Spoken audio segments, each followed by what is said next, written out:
அனைவரும் நம் கடவுள் அருளிய விடுதலையை கண்டனர்.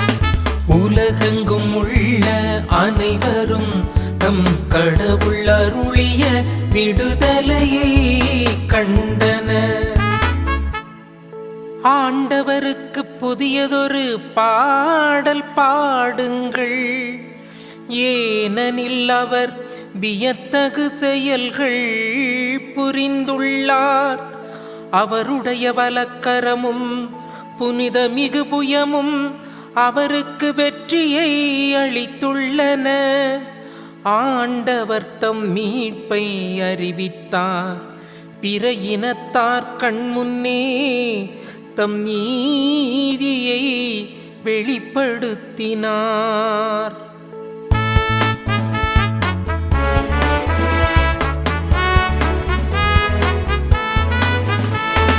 உலகெங்கும் உள்ள அனைவரும் நம் கடவுள் அருளிய விடுதலையை கண்டனர். உலகெங்கும் உள்ள அனைவரும் நம் கடவுள் அருளிய விடுதலையை கண்டனர்.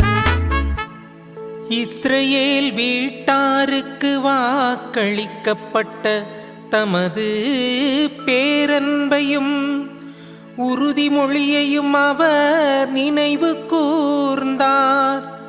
உலகெங்கும் உள்ள அனைவரும் நம் கடவுள் அருளிய விடுதலையை கண்டனர். உலகெங்கும் வாழ்வோரே அனைவரும் ஆண்டவரை ஆர்ப்பரித்து பாடுங்கள், மகிழ்ச்சியுடன் ஆர்ப்பரித்து புகழ்ந்தேத்துங்கள்.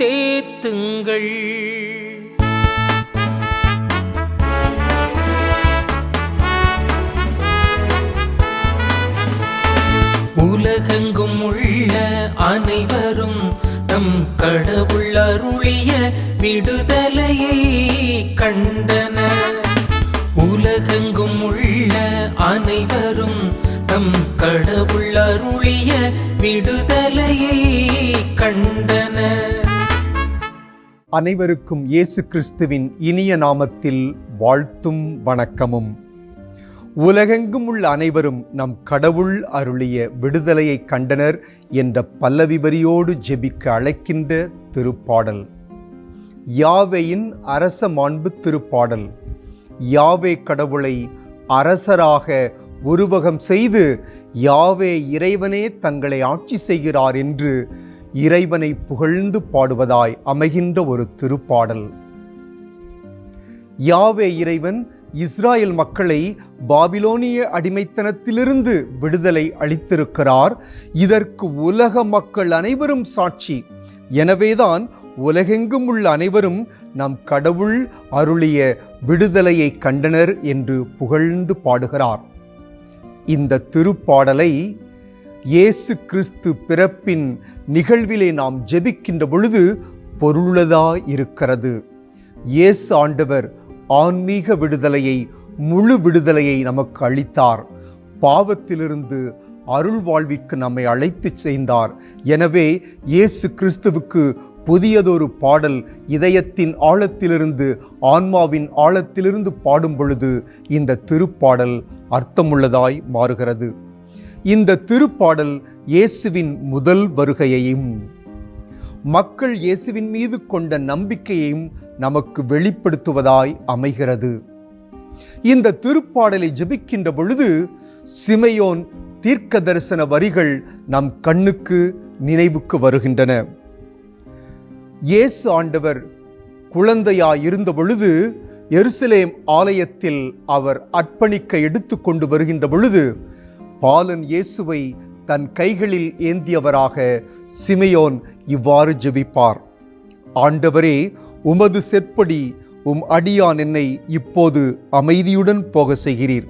ஏனெனில் மக்கள் அனைவரும் காணுமாறு நீர் ஏற்பாடு செய்துள்ள உமது மீட்பை என் கண்கள் கண்டுகொண்டன. இவரே புறவினத்தாருக்கு இருளகற்றும் ஒளி. இவரே மக்களை பாவங்களிலிருந்து விடுதலையளிக்க வந்தவர் என்று மகிழ்ந்து பாடுகின்றார்.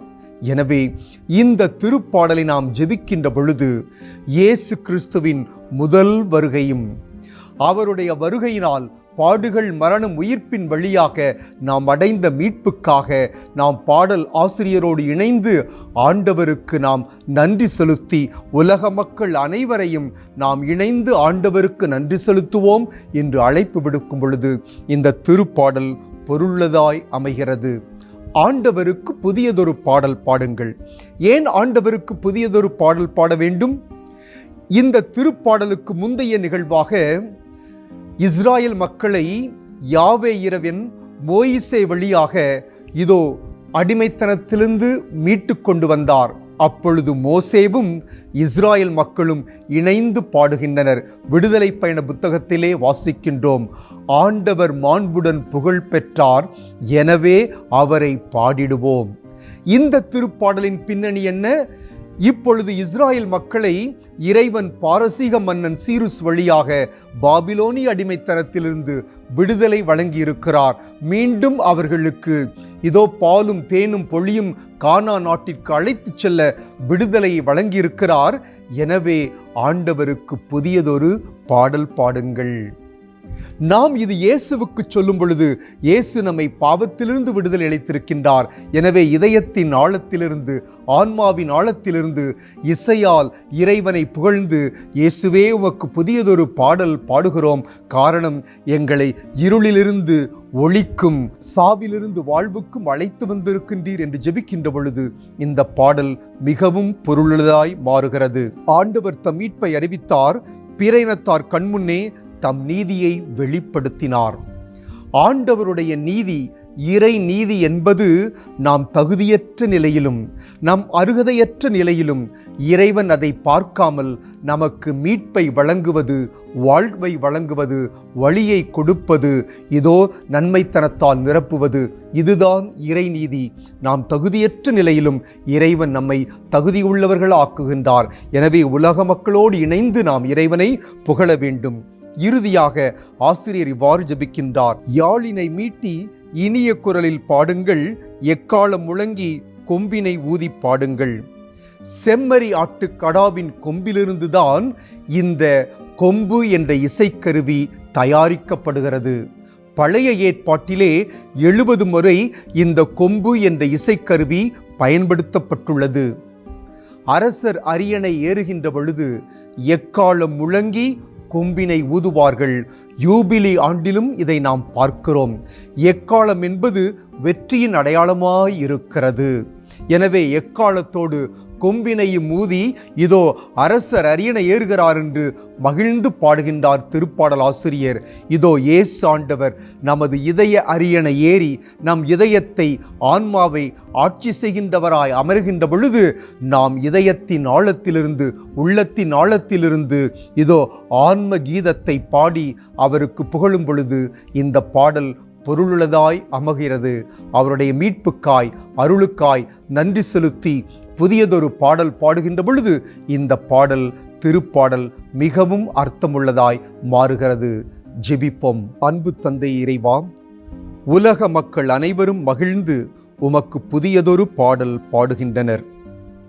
அன்று எகிப்திலிருந்து விடுதலை, பிறகு பாபிலோனிய அடிமைத்தனத்திலிருந்து விடுதலை, இறுதியாக இயேசு ஆண்டவர் வழியாக நீர் கொடுத்த அந்த மாபெரும் விடுதலை, பாவத்திலிருந்து விடுதலை. எனவே வானக தூதரணியோடு நாங்களும் இணைந்து உன்னதங்களிலே கடவுளுக்கு மாட்சி உண்டாகுக, மண்ணுலகில் மனிதருக்கு மகிழ்ச்சியும் அமைதியும் உண்டாக என்று புதிய பாடல் பாடி திருமகன் இயேசு கிறிஸ்து வழியாக நீர் வழங்கிய மீட்புக்காக, அருள் வாழ்விற்காக, ஆசிக்காக நன்றி கூறுகிறோம்.